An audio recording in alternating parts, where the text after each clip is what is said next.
I might want to call this an addiction. You know why? Because I just can't stop playing gacha games, and it's nobody's fault but my own, but honestly, they have a lot of things in there that makes me want to play the games nowadays. Like, look at Genshin Impact. Genshin Impact literally looks like a $60, maybe $40 game, but it doesn't have everything in it. It has 2 regions, which you can explore, and they really decked out the second region because, you know, it's from China, and they have to represent, but, yeah, I've been playing Genshin Impact. I said Gacha Impact, oh my god. And I've been playing Dissidia Opera Omnia for maybe a couple years now. But here's the thing. I've been playing Opera Omnia for a while, and the reason why I've been playing Opera Omnia was pretty much out of spite. If you guys don't know, Dissidia NT kind of failed. It failed for multiple reasons, but most of it is because it just did not work, and I can go on and on about that, but we're gonna move on. What we're gonna talk about today is how the gacha games out there are just reigning supreme, and you know, it's by design, and game companies will just keep doing that. But here's the thing, I got into gacha games because of Dissidia Opera Omnia, and at first I wasn't really too into it when I first downloaded it. Plus, my phone couldn't hold or handle the game because it was a very old phone, and I was just being lazy, and I just didn't want to get a new phone. But then I got a new phone, I got Opera Omnia, and now I can't just put it down. So for like a whole entire year, I played Dissidia, got all the characters that I wanted, which was the Warrior of Light. I didn't get Garland, couldn't find him, couldn't get him, but I got the Warrior of Light, I got Sephiroth, and I found interest in the Emperor.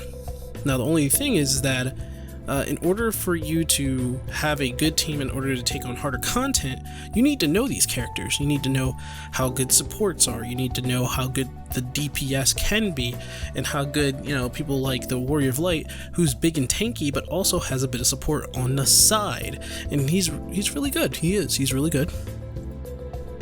But then you get the weapons, and the weapons are part of the whole gacha game. So when you try to get a weapon, okay, when you get a weapon, you're basically looking at maybe a few different weapons. There's like the regular standard bronze ones, you got the silver ones, and then you got the gold ones, which is the ones that you want. And most of the silver ones and pretty much most of the gold ones have some exclusivity to them. Nowadays, we not just have gold ones.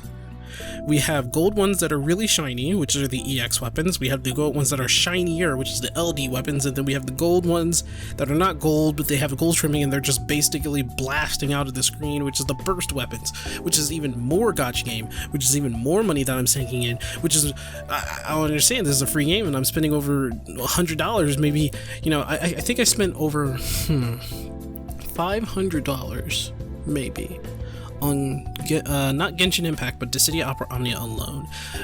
Genshin Impact, I spent over $100 on that, and that's only because I was trying to get a character. See, in Genshin Impact, you get characters and weapons, which makes it just as bad. Just as bad. The game is also free, and it looks beautiful. They made this game intentionally beautiful so that people will keep playing it. They made the gameplay pretty good so people will still play it. And like Opera Omnia, it's not fully there. The story is not fully implemented into the game, or else people will just beat it really, really fast. But Genshin Impact has 2 areas, and when you scroll out from that, you're looking at a huge world that you cannot access until they allow you to access that. And when that does happen, more characters, more weapons, probably upgrades, probably more stars. Come on, it's the gacha trap. Where we have a gacha game, they always have something in terms of a pattern. You either have to spend money or spend in-game gems. In this case, Genshin Impact has gems that you can buy, which you trade for gems. Yes, you trade gems for gems so that you have the ability to make wishes. You can make single wishes or 10 wishes, which is the more fruitful one, and you have a chance to get like a character or a weapon. And more or less, if you get like doubles of a character, you get multiples of a character, you get to upgrade them with whatever material they drop. And then you have weapons, which you're just going to stockpile anyway, because you use weapons and crystals to upgrade your weapons. And in Dissidia, you're just getting weapons, just weapons. How you get the characters is going through the story, going through events, and that's fair because they want you to play the game, and that's fine. Dissidia, in my opinion, just want to, I just want that to be sure that's the most important thing you're hearing from this. This is my opinion.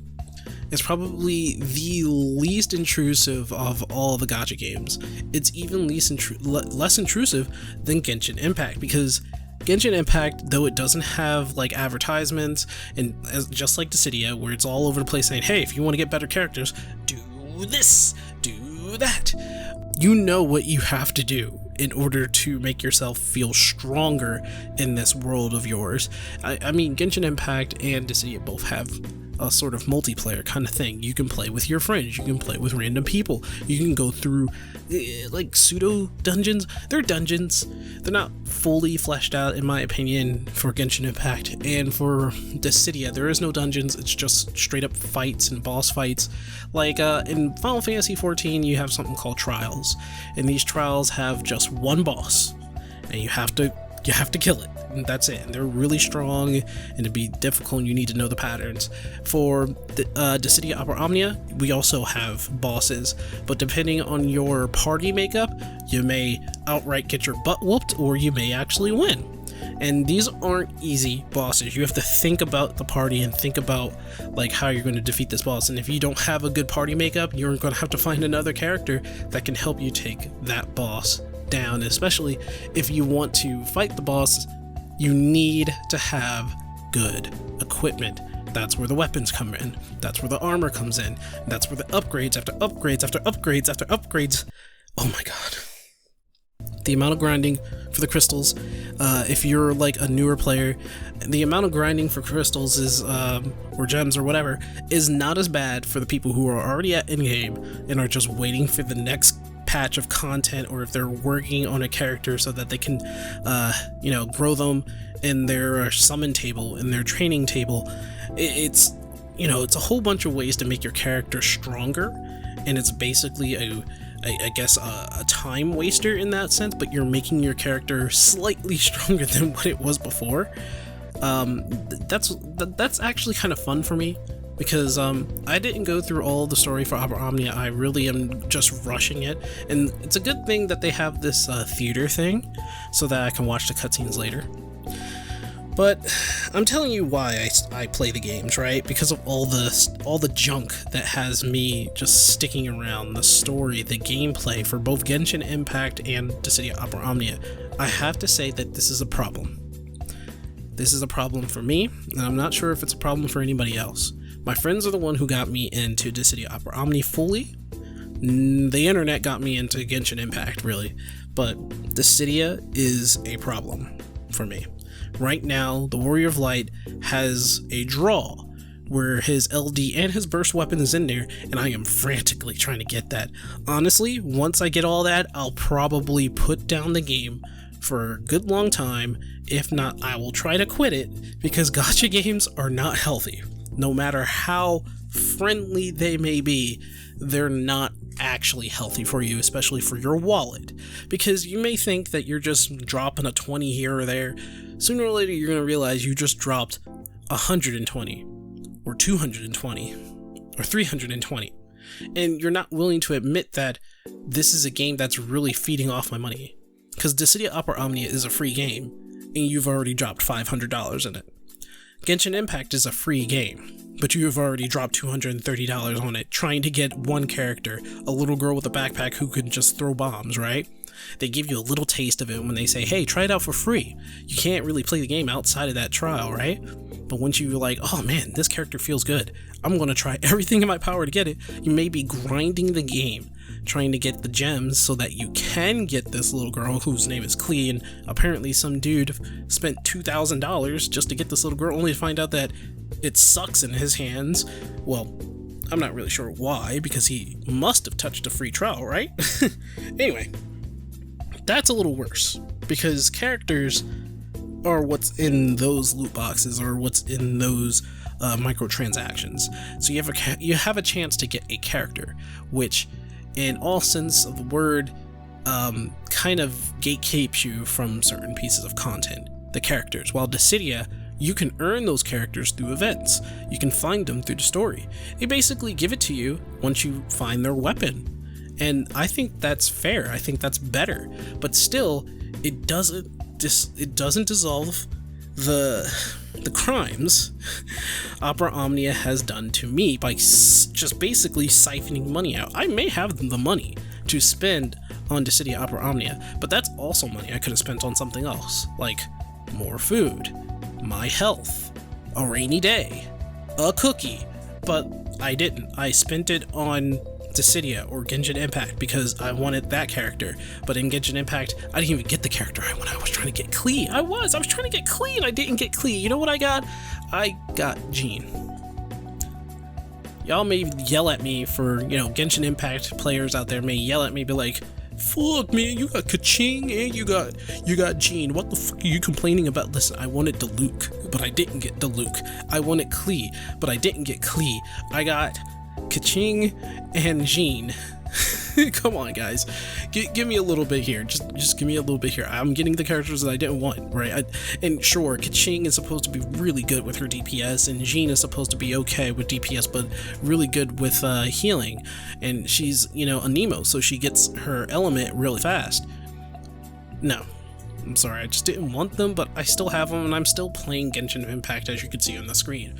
And Dissidia Opera Omnia is something I just can't put down. It's mobile, and it's fun, because I love old RPGs. It sucks me into it, and so many chances of getting gems so that you can find the weapon you need to upgrade your characters, and since my favorite character is the Warrior of Light, and this, I guess you could say this month, or in the schedule right now, the focus is on him.